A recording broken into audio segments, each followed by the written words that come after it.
सरलता, आपका जीवन सरल होना चाहिए।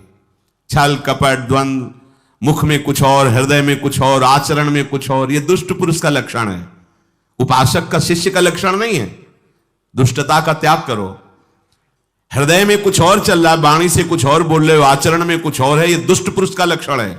साधु पुरुष का जो वाणी में वही, हृदय में वही, आचरण में है, तीनों की मिलान है, वही साधु है, वही उपासक है, वही भक्त है, जिसकी तीनों एक हो। वाणी से जो बोला वही हृदय में है, जो हृदय में वही आचरण में है। यहां वाणी से कुछ बोल रहे, हृदय में कुछ चल रहा है, आचरण कुछ और बता रहे, यह ठीक नहीं। सरलता का तात्पर्य है मन, वचन और कर्म, ये तीनों एक होने चाहिए। अहिंसा, वाणी से शरीर से किसी को भी कष्ट ना पहुंचे, ऐसी अंदर धारणा रखो। वो अपने संकल्प विकल्प करके कष्ट भोगे, उसकी बात, हमारे द्वारा किसी को कष्ट ना पहुंचे, ये हमारी धारणा हो। सर्दी गर्मी सुख दुख आदि द्वंद्व हर्ष विषाद आदि जो है, इनको सहना सीखो। भगवान भी आदेश करते हैं, मात्रा स्पर्शास्तु कौन्तेय शीतोष्ण सुख दुखदा आगमापायनो अनित्यास्तास्ति तितिक्षस्व भारत। जो इनको सह जाता है वही परम पदवी को प्राप्त होता है। थोड़ी सी गर्मी आहा, थोड़ी सी सर्दी आहा, पूरे जीवन गर्मी। पैर की त्वचा ऐसी हो गई थी कि बंबूल का कांटा टूट जाता था, घुसता नहीं था। जीवन में कभी पादुका ही नहीं, तो चमड़ी इतनी मोटी हो गई थी पैरों की। सर्दी गर्मी जैसा आप इसको, आप देखो यहां आप कौन सा स्वेटर पहनते हैं, जीवन में कभी नहीं। सर्दी में क्या होता है, यहां ये त्वचा नहीं क्या, हमें तो लगता है काफी सुकोमल अन्य अंगों से यहां की त्वचा है, कपोल, नासिका, नेत्र आदि। यहां क्या पहनते हो सर्दी में, क्या बिगड़ जाता है? क्योंकि अभ्यास है, गर्भ के बाद निकलने के बाद यहां कुछ ढका ही नहीं, यहां कुछ नहीं ढका, तो पूरे जीवन ढकने की जरूरत नहीं। और अगर पूरे अंगों में न ढका होता तो पूरे जीवन ढकने की जरूरत नहीं। जो जंगल में दिगंबर महापुरुष रहते थे गंगा के किनारे कितने, तो उनको क्योंकि अभ्यास, और हमने अभ्यास किया कपड़े लत्ते का, तो अभ्यास, हमने अभ्यास किया एसी रूम का, अभ्यास किया गीजर से नहाने का, वो अभ्यास किया तीनों काल गंगा स्नान, वो अभ्यास। कुछ फर्क नहीं पड़ा इस जड़ शरीर में। इसको जैसे रखो। तो सहने का अभ्यास, यदि माया से मुक्त होना है तो सहने का अभ्यास रखो।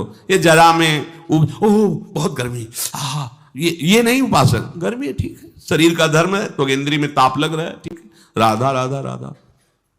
आप कहोगे प्रवचन करने से नहीं होता। कभी बिजली नहीं रखी दाम में, कटवा के रखे थे? बिल्कुल नहीं। जितनी देर होश रहा, आंख का हाथ से पंखा कर लिया, नहीं तो बस राधा राधा राधा, जो मिला मांग के खाया, कुशासन पे लेट। प्रवचन ही केवल नहीं रहे, अब तो जैसे जोई जोई प्यारो करे सोई मोहि भावे। नहीं, जानबूझ करके अपने शरीर को अधीन नहीं करना चाहिए। सुविधाओं की अधीनता, तुम भोगता नहीं, सुविधाएं तुम्हें भोग रही हैं। जितना तुम सुविधा भोगी बन जाओगे उतना तुम कमजोर हो जाओगे। सीधे प्रकृति का वार सहो, तुम महात्मा सुदृढ़ बलवान हो जाओगे। तुम्हारे आगे समर्थ शब्द लग जाएगा। जो प्रकृति के और विकारों के वेगों को सीधे सहता है उसे महात्मा कहते हैं। स महात्मा सुदुर्लभा यम ही न व्यथयन्ते पुरुषम पुरुषर्षभ सुख दुख समा। जिसका सुख दुख समान भाव, किसी भी वेग की व्यथा से हृदय व्याकुल नहीं होता, वो भगवान को प्राप्त करने का अधिकार प्राप्त कर लेता है। इसलिए सहनशीलता, प्रभु की लीलाओं का श्रवण और प्रभु के नाम का कीर्तन और प्रभु के रूप का ध्यान, ये तीन बातें बहुत जल्दी भगवत प्रेम प्रकट कर देती हैं। ये तीन बातें बहुत जल्दी भगवत प्रेम प्रकट कर देती हैं।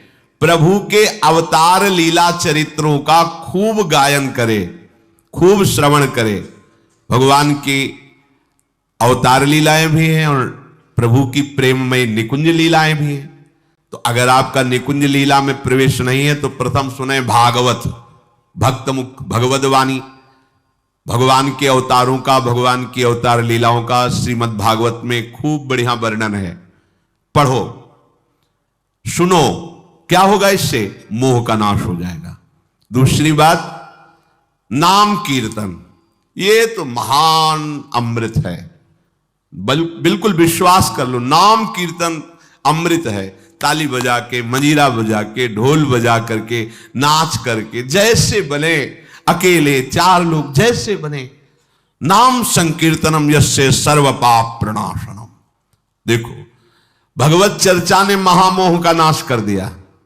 और भगवान नाम कीर्तन ने सब पापों का नाश कर दिया। नाम संकीर्तनम यस्य